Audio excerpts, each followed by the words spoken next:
Wasu abubuwa guda 10 da suka kamata ma'aurata suke yi bayan jima'i. Zamantakewar aure ga ma'aurata. Ba wai kawai saduwar jima'i bane yake baiwa ma'aurata ƙarin soyayya da ƙaunar juna.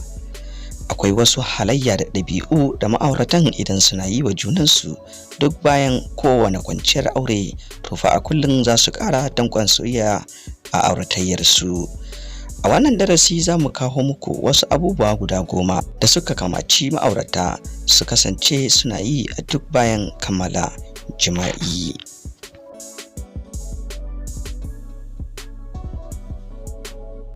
Na ɗaya, yi wa juna godiya.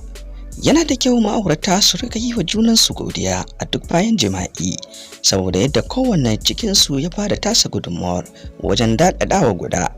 Hakan nan kuma kowannensu ya kashe sha'awarsa ne ta halastacciyar hanya albarkacin guda. Wannan yasa yi wa juna godiya duk bayan jima'i yana da kyau.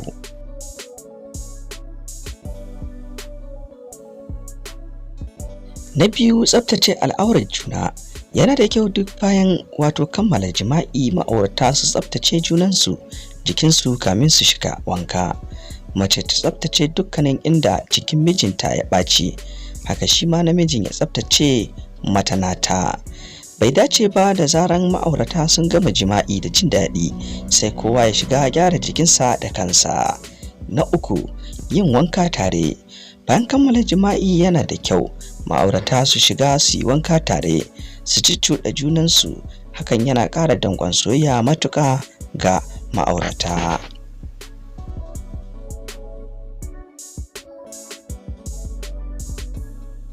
Na 4, ciyar da juna.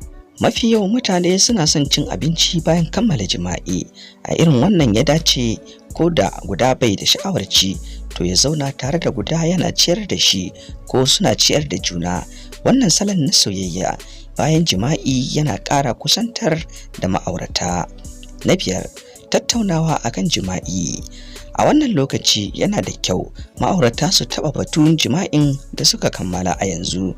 Idan akwai abun da aka yi wanda guda da bai gamsar da shi ba, sai ya yi magana.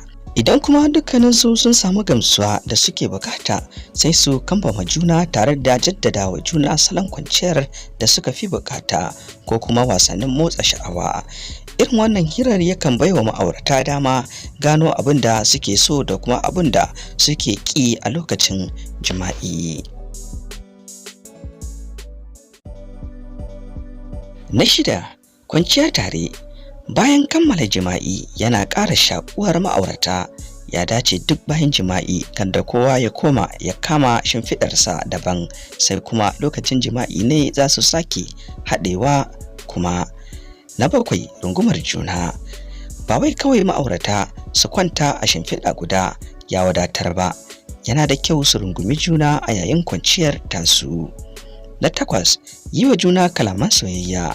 Idan an rungumi junan ba kuma gumza a yi ba kamar kurame ba, yana da kyau a wannan lokaci ma'auratan su shafa junansu, suna kuma zuga juna da kyau da ni'ima ko halitta da kuma soyayyar da suke nunawa junansu.